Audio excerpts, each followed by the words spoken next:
안녕하세요 여러분. 반갑습니다. 오늘 프린트 왜요? 필기를 되게 열심히 했습니다. 네, 필기를 엄청 열심히 했네요. 선생님이. 이 정도 해야죠. 자, 오늘은 개성고 1학년 보충 프린트로 나온 동산탈출 앤드 원고지 한번 같이 해보도록 하겠습니다. 사실 이제 이 동산탈출은 전통극이고요. 원고지는 실험극에 가깝습니다. 실험극. 근데 이 두 개를 믹스해서 만약에 학교에서 출제하게 된다면 지금 뭐가 나올 거 같냐면 무대와 객석의 구분이 없다. 다 나올 가능성이 굉장히 높다고 생각을 해요. 우리 전통극의 가장 중요한 특징이 뭐냐면 특별한 무대 장치가 존재하지 않습니다. 그래서 예를 들면 예를 들어서 방이다, 마당이다, 또는 건물이다 그런 거 아무 상관없이 그냥 있다 치고 하는 거예요. 있다 치고. 그렇죠? 그러니까 무대가 따로 장치가 준비되어 있지 않고 특히 이제 악공들이 양쪽에 이렇게 늘어서 있고요. 관객들이 둘러서 있는데 악공과 관객에게 직접 말을 건네게 됩니다. 그렇죠? 그래서 무대와 객석에 구분이 없다는 중요한 특징이 우리 전통극에 있어요. 그런데 원고지의 가장 중요한 특징 중에 하나가 뭐냐면 이게 실험극이라는 건데요. 실험극과 전통극의 차이점을 이해해야 됩니다. 지금 내가 다 말로 하니까 그냥 대충 한 개로 듣고 한 개로 흘려버리면 절대 안 됩니다. 그렇죠? 다 적어놔야 돼. 잘 들어봐. 전통극은 기본적으로 몰입을 통해 카타르시스를 유도하는 거예요. 이해됐니? 말이 벌써 어렵니? 자, 니네가 연극을 보러 갔는데 거기에 완전 빠져들어서 거기에 나오는 인물 주로 주인공의 자신의 감정을 이입하게 돼요.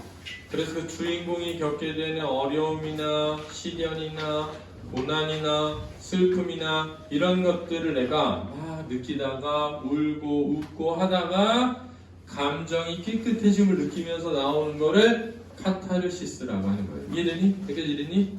이게 전통극이야. 실험극이라는 건 뭐냐? 실험극이라는 건 오히려 몰입을 방해합니다. 몰입을 방해하게 돼요. 그렇죠?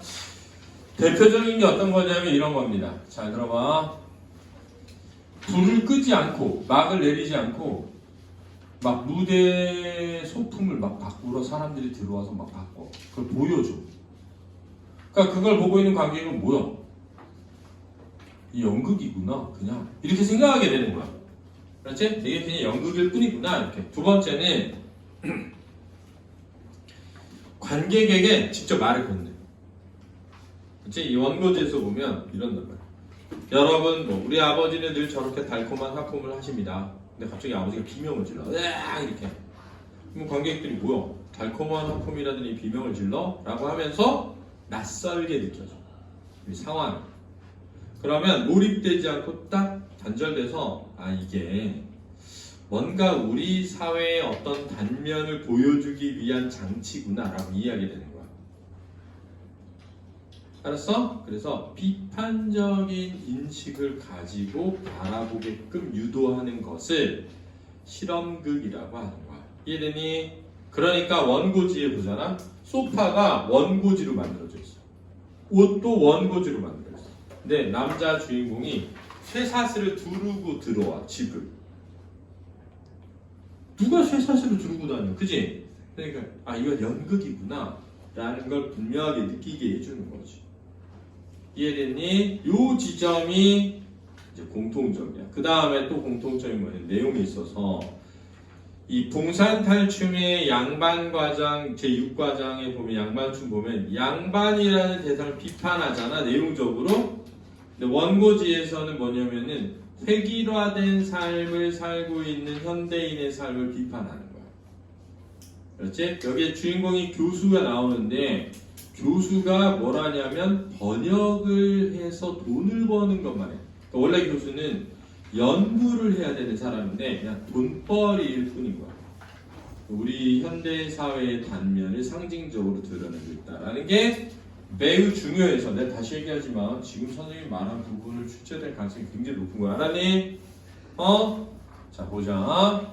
제6과장 양반춤 말뚝이 번거지를 쓰고 채찍을 들었다. 마부입니다. 마부. 자 마부라는 신분과 직업을 상징적으로 드러내는 소재예요. 굿거리 장단에 맞추어 양반 삼형제를 인도하여 등장한. 그래서 굿거리 장단에 맞추어서 어떻게 등장하지? 맞춰서 춤을 추면서 등장하는 거예요. 말뚝이들을 따라 굿거리 장단에 맞춰 점잔을 피우는 어색하게 춤을 추면서 등장한다. 양반 삼형제 중에서 마지는 새님이고 둘째는 서방님, 끝은 도련님인데 새님과 서방님은 흰 창 옷에다가 관을 썼다. 도련님은 남색 회자에 건을 썼대요. 건을. 다 이것도 전부 신분을 드러내는 소재예요. 새님과 서방님은 언청이며 언청이 두 줄, 서방님은 언청이 한 줄. 언청이라는 건 코하고 입이 붙은 채 태어나는 거야, 알았지? 요즘으로 따지면 신체적 불구자인 거지, 사실. 그렇지? 장애를 겪고 태어나는 거야, 알았지? 근데 양반을 외형적으로 풍자하고 희화화하기 위해서 이러한 가면을 쓰고 연극을 하는 거야, 알았지? 그러니까 양반을 나타내는 탈이 있는데 그 탈을 이렇게 만들었다는 거야. 언청이가 있는 모습으로. 알았니? 그러니까 입이 갈라졌어. 약간. 알았지? 입이 갈라져서 붙어 있는 거야. 자, 그런데 부채와 장죽을 가지고 있고, 그래서 장죽은 담뱃대인데 길이가 긴 거야. 알았지? 장죽은 양반이 쓰는 거고 곰방대는 평민이 쓰는 거다. 담뱃대 길이가 짧은 곰방대는 평민이, 긴 장죽은 양반만 쓰는 거야. 도련님은 입이 비뚤어졌고 부채만 가졌다. 도련님은 1절 대사 없이 형들과 동작을 같이 하며 연상을 부채로 때리며 방정맞게 군다. 자, 희화화하고 있어요. 말뚝이 가운데쯤 나와서 음악과 춤이 멈춘다 그랬는데 이 시인은 그렇죠? 장면이 전환되는 것을 알리는 역할을 합니다. 그러면서 관객의 관심을 집중시키고 있는 거예요.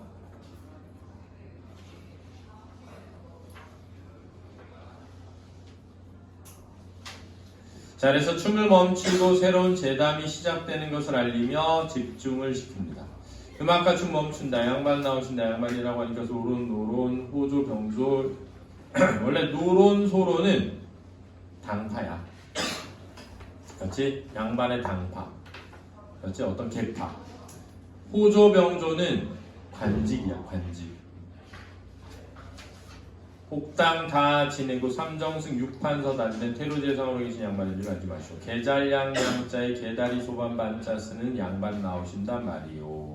언어유희라고 하고, 언어유희의 종류의 세 가지가 있다. 첫 번째는 동의의 어에 의한 언어유희가 있어요. 즉 이게 동의의 어에 의한 언어유희야. 두 번째는 유사한 말소리에 의한 언어유희가 있고, 세 번째는 도치에 의한 언어유희가 있다. 그 중에 1번이라고 하면 되겠다.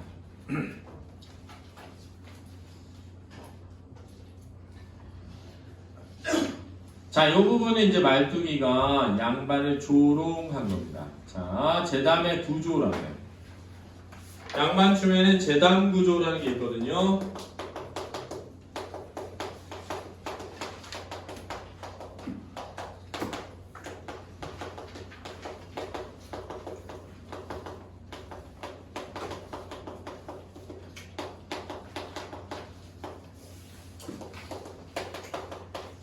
이렇게 돼 있는 거야. 시 하면서 시작해. 그래서 조롱 막 해. 양반이 호령을 해. 말뚝이가 조롱을 해. 양반이 호통을 쳐. 말뚝이가 변명을 해. 그러면 안심을 해, 양반이. 그래서 같이 춤을 춰. 일시적해서 춰. 됐죠? 자, 지금 양반에 대한 말뚝이의 조롱이야. 아, 이놈 뭐야? 호령. 아, 이 양반은 어찌 됐는지 모르겠소. 노론, 소로, 호조, 병조, 옥당, 다지내고 삼정증, 육판서, 다지내고 테러제, 서러지는 이생환대 삼명제로 나온다고 그리하였소. 변명. 이생환이라는 국거리 장단으로 모두 춤을 춘다. 일시적 해소입니다, 이게. 갈등이 일시적 해소. 도리어 때때로 형들의 면상을 치며 논다. 끝까지 그런 행동을 한다. 다시 재담이 시작되는 거야. 여보 구경하시는 양반들. 자 여기서 양반은 관객이다. 자 이거 왜 넣겠어 니네 학교에서? 관객과 대화를 직접 나누잖아. 무대와 객석의 구분이 없다는 걸 보여주는 거지. 말씀 좀 들어보시오. 짤다란 공방대로 잡수지 말고 담배 떼는데 평민용이야. 연죽전으로 가서 담배 가게. 돈이 없으면 나한테 소식이라도 전해서 양칠간죽, 자문죽 다 대나무 종류입니다. 한발 가오씨 길이에요. 길이 대나무 길이. 대하는 것을 사다가 윤목각지, 시자죽, 오동수봉, 연변죽을 대나무예요. 이리저리 맞춰서 저 재령에 나무리 개 낚시 걸듯. 그래서 담뱃대가 기니까 낚싯대처럼 생긴 거야. 쭉 걸어놓고 잡수시오는 양반에 대한 조롱이다. 왜? 양반 나오는데 담배 막 피우는 거잖아. 약간 이런 거예요. 선생님이 니네를 길에서 우연히 만났는데 이제 대학을 간 거야. 근데 담배를 피우고 있었어. 근데 스님 딱 봤어. 뭐 이렇게 해야 되잖아. 안녕하세요 선생님 이렇게 되잖아. 형 오셨어? 이거야 이거. 기분 나쁘잖아요. 어른 앞에서. 이러면 안 되는 거죠. 지금 이런 거예요. 알았죠? 아 이거 짤로 안 나오겠지? 다시 이거 유튜브 짤 이거 안 잡히겠죠? 자 담배 피우는 모습 안 나올 거라고 생각하면서 내가 왜 그랬는지 모르겠네요. 또 자 가만히 요즘에 수업 그래서 이렇게만 하고 있는데 자 잡수시오. 말뚝이 조롱이니까 뭐야? 호령. 이 양반은 어찌됐소? 양반 나오시는데 담배와 헌화 시끄럽게 떠드는 거야. 그 말아 그리하여 소 변명 헌화를 금하였다네. 안심 춤을 춘다. 장남 전 이 집의 장남입니다. 자 이거 누구한테 하는 말이야? 관객을 향해서 하는 말이야. 그러니까 무대와 객석의 구분이 없죠. 이쪽 높은 방은 저하고 누이 동생이 생활하는 곳입니다. 자 이건 마치 해설자 역할을 하는 거야. 해설자 역할을 하고 있다. 그냥 무대 장치를 설명해 주는 거야. 아버지를 소개하기 전에 행복한 가정의 비결을 말씀드리죠. 아주 간단합니다. 부모가 자식에게 맡은 책임을 다하면 되죠. 밥 세끼도 제대로 못 먹이고 학비도 제대로 못 주는 부모들이 아들, 딸 결혼할 때 되면 아주 귀찮게 간섭한다고 합니다. 우리는 이런 버릇을 버려야 합니다. 우리 집이 행복한 것도 부모의 열렬한 책임감 때문입니다. 자기 신복 시계를 지금은 저녁 7시 반이니 아마 아버지가 곧 돌아오실 것입니다. 아버지는 늘 쾌활한 얼굴에 발걸음이 참새처럼 가볍지요. 자, 실제 상황과 뭐대? 반대되고 이 실제 상황과 반대되는 것이 낯설게 하기입니다. 그렇죠? 관객에게 낯설게 하는 것입니다. 자, 이 관객이 낯선 것에서부터 알았지? 몰입이 방해받게 되고 판단을 유도해서 비판적 사고를 하게 만드는 겁니다. 그렇죠? 우리가 처한 현실이 이것과 다르지 않구나. 이렇게 조롱이하는 지루한 음악과 더불어 철문도어가 무겁게 열리며 고수가 등장한다. 아래 위 양복이 원고지를 덧붙여 만든 것처럼 이것도 원고직한 투성이다. 그랬습니다. 자, 이 부분이 이제 지시문이 되겠습니다. 원래 그게 대사, 해설, 지문으로 되어 있어요. 지문은 지시문이라고도 하는데 무대 지시문과 동작 지시문으로 나뉩니다. 그렇죠? 지금 여기서 무대와 동작을 설명하고 있어요. 손에는 큼직한 낡은 가방을 들고 있다. 어리에 쇠사슬을 들이고 있는데 이 쇠사슬이 가장으로서의 무게감이죠. 근데 이 쇠사슬은 사회에서 겪게 되는 어떤 억압과 무게예요. 가장이 사회에서 겪게 되는 억압과 무게를 쇠사슬로 표현한 겁니다. 허리를 돌고 남은 줄이 마루에 줄줄 끌려다닌다. 쇠사슬이 도어 밖까지 나가 있어 끝이 없다. 도어를 닫고 소파에 힘들지 않는다. 여전히 쇠사슬을 끌고 다니며 가방을 자기 옆에 놓고 처음 전면을 본다. 중년의 팍 마른 얼굴, 이마에 주름살이 끼고 찌푸린 얼굴은 돌 모양 변화가 없다. 잠시 피곤하다는 듯이 두 손을 옆으로 뻗치며 기지개를 한다. 하고 토하는 아픔 무엇을 두들겨 맞은 죽은 비명같이 비참하게 들려와 관객을 놀라게 한다. 장녀가 플랫폼에 나선다. 이 반대쪽 플랫폼이 있는 거 알았지? 장남이 여기 이렇게 있어. 설명을 해. 장녀가 이쪽에 있어. 또 설명해. 알았지? 여기 불 켜졌다? 여기 불 켜졌다? 여기 보여줬다 하는 거 알았지? 저희 아버지랍니다. 밖에서 돌아오시면 이렇게 달콤한 아픔을 하신답니다. 그랬으니까 무대 위에서 일어나는 일과 서로 뭐 된다고? 반대되죠. 그렇죠. 반대되는 겁니다. 낯설게 하는 거예요. 교수는 머리를 기대고 잠을 자고 있다. 코를 고는데 흡삭 고양이 우는 소리다. 이제 어머니가 들어오셔요. 어머니는 늘 아버지의 건강을 염려하세요. 아버지의 건강 따위는 염려하지 않습니다. 알죠? 뭐만 찾아? 돈 잘 벌어왔나만 보죠. 적당한 곳에 처가 나타난다. 과거에는 살도 쪘지만 현재는 몸이 거의 헝클어져 있다. 퇴색한 옷을 입고 있다. 자, 이런 데서 이제 어떤 속물이 되어가는 현대인의 모습, 타락질하는 현대인의 모습을 드러내는 거야. 소리를 안 내고 들어와 잠자는 교수의 주머니를 샅샅이 턴다. 돈을 한 주먹 쥐고 교수의 가방을 턴다. 돈 부스러기 몇 장 찾아내고 그 액수가 적으면 실망을 한다.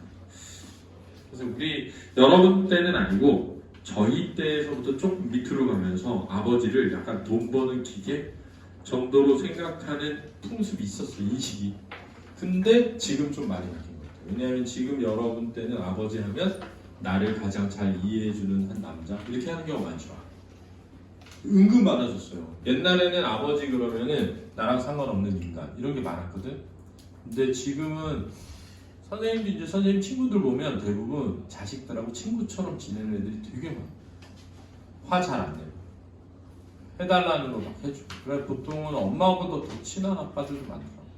요즘은 약간 세상 참 좋아졌죠. 저는 아니에요. 저는 완전 가부장적. 이렇게 이해해 주시고요. 자, 그런 다음 제 말이 맞았지요. 플랫폼 방이 꺼진다. 플랫폼 방에 불이 꺼지는 걸 통해 장면이 전환되고 있어. 여보 여기서 그냥 주무시면 어떡해. 옷도 안 갈아입으시고 깜빡 잠이 들었군. 일어선다. 자, 어서 옷을 갈아입으세요.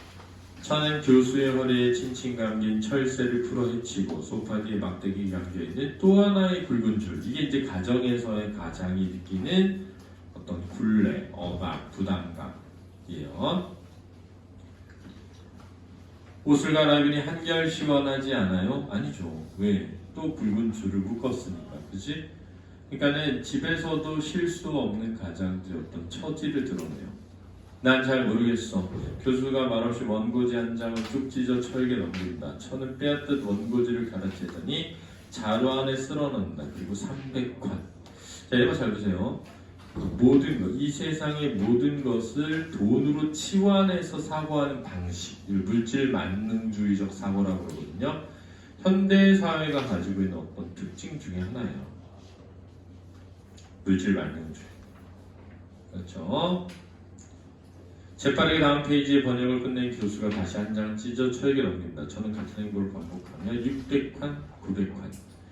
플랫폼방이 다시 밝아진다. 달콤한 음악과 더불어 장남 장녀가 무엇을 쳐먹으면서 자, 이런 걸 약간 그죠? 글쓴이에 의도가 들어있죠. 그래서 무엇을 먹으면서 아니고 뭐래? 쳐먹으면서 거울 앞에 가더니 얼굴에 여드름을 짠다. 아 정말 싫네요. 옆방에는 여전히 교수와 처가 결사적으로 일어난다. 대비하고 있는 거. 뭐냐면 부모와 자식 간의 관계가 역전되어 가고 있는 것을 보여주기도 합니다. 과거에는 부모가 자식에게 명령을 하고 자식이 부모의 명령을 따르는 사회였다면 이제는 부모가 그냥 돈을 벌어다 주는 기계고 오히려 자식의 명령에 부모가 말을 듣는 시대가 되어간다는 거죠. 저의 요란한 샘소리가 3,000원을 넘는다. 감독관이 다시 창가를 지나가 기웃거리고 사라진다. 일하던 교수가 갑자기 붓을 놓고 쓰던 원고지를 보더니 미소를 짓는다. 왜 그러세요? 참 신기한 일이야. 3,000원을 겨우 넘었을 뿐인데 뭐가 신기해요? 이 원고지 말이에요. 다 200자 칸이 있는데 이 종이만 190자 칸밖에 안 들었어. 10자 왜 몰라? 10자 모자라. 어째서 이럴까? 원고지가 한결 크고 시원해 보이고 마음이 탁 트이는 것 같아. 이상한데? 이상해. 자, 이게 이제 원고지가 의미하는 바가 뭐냐면 틀에 박힌 삶을 반복하는 현대인이에요. 그렇죠? 그런 틀에 박힌 삶을 살고 있는 현대인을 돌아보게 만든 계기가 바로 그렇지? 200자가 안 되는 원고지가 되는 겁니다. 알았죠? 교수는 여전히 미소를 지으며 전면을 바라본다. 이때 무대 전체가 어두워지고 스포트라이트가 교수만 포착한다. 잠시 모든 것이 조용해지며 과거를 상기하는 감상적 음악이 흘러나오죠. 교수는 전면에 또 하나의 스포트라이트가 투사되며 천사가 역시 미소를 지으며 가벼운 발레를 추면서 들어온다. 교수는 천사를 물끄러미 바라본다. 오라. 생각이 나는 것 같아. 그래 바로 저거. 천사. 나를 완전히 잊은 줄 알았어요. 분명 그래. 아직 잊지 않았어. 나의 희망, 나의 정열, 옛 모습이야. 자, 이 천사의 의미죠. 정열이 있던 희망이 있던 옛날의 모습이야. 짓거릴만한 기억력이 아직 남아있군요. 언제 어떻게 해서 당신과 헤어졌는지 모르겠습니다. 나에게도 불타는 정열이 있었어요. 그래 생각이 납니다. 밤새 여감의 아름다움을 노래하고 진리를 위해 온 생애를 바치겠노라고 떠들던 때. 자, 진리를 위해 온 생애를 바치는 것. 이게 바로 연구자의 자세고 교수의 진정한 역할이죠. 연구자의 자세고 교수의 진정한 역할이 되겠다. 아, 꿈같은 시절이었습니다. 당신 왜 나를 버렸어요? 당신이 나를 떠났죠. 당신을 돕고 싶습니다. 그러나 이미 늦었어요. 나한테 되돌아오기엔 너무 늦었어요. 내 꿈을 도로 찾아주십시오. 그래서 꿈은 열정을 가지고 진리를 위해 사는 거죠. 생각할 힘을 주시오. 요즘 통사고를 할 수 없습니다. 이 함정에서 뛰어나가 사고할 필요 없어요. 사고가 난 걸요. 자, 뭐라고? 언어 유희. 뭐? 동리요. 그렇지? 중요하다. 그래서 두 개 같이 나온 거야. 이 함정에서 뛰어나가고 싶습니다. 천사가 서서히 사라져간다. 가지 마시오. 내 희망, 내 정열. 어떻게 되는 거요? 꿈을 주십시오. 내 꿈, 내 꿈. 꿈을 잃은 교수는 맥없이 전면을 바라보고 앉아있다. 어둠 속에 창문을 여는 소리가 나며 감독관 얼굴이 나타난다. 회초리를 들고. 원고는 언제 쓰는 거예요? 자, 요즘 회초리가 의미하는 바는 어떤 억압, 폭력 이런 거예요. 현대 사회가 개인에게 가하는 억압과 폭력입니다. 이 소리에 교수는 비로소 정신을 차리고 다시 비참한 표정으로 번역을 계속한다. 기계적인 삶이고 일하는 사이 무대 전체가 암흑된다. 잠시 후 새소리 당구는 소리와 더불어 무대 전체가 맑아진다. 아침이다. 교수는 책상에 머리를 박은 채 자고 있다. 자기 모를 위해 하루 종일 원고 작업을 한 거죠. 플랫폼 방에서는 장남이 반 나체가 돼서 아래원 지고 운동을 하고 있다. 야, 부모는 밤새도록 일했는데 애는 옷 벗고 운동하는 거잖아, 그지? 장녀가 아침 신문을 들고 응접실로 들어온다. 관객들에게 벌써 아침이 됐습니다. 자고 있는 교수를 가리켜 아버지는 연구하시다가 가끔 이대로 책상에 주무신단다. 이것도 현실과 반대되는 거죠. 연구하시다가가 아니라 원고를 쓰다가죠. 번역을 하다. 그야말로 학자지요 반어조편이죠. 여러분 아침에 어머니가 먼저 안 나오시고 제가 이 방에 대신했다는 점을 이상하게 생각할지 모르겠습니다. 어머니는 아침 일찍 아버지가 같이 쓰신 원고지를 가지고 출판사로 달려왔으니 이렇게 제가 대신왔습니다. 아시겠죠?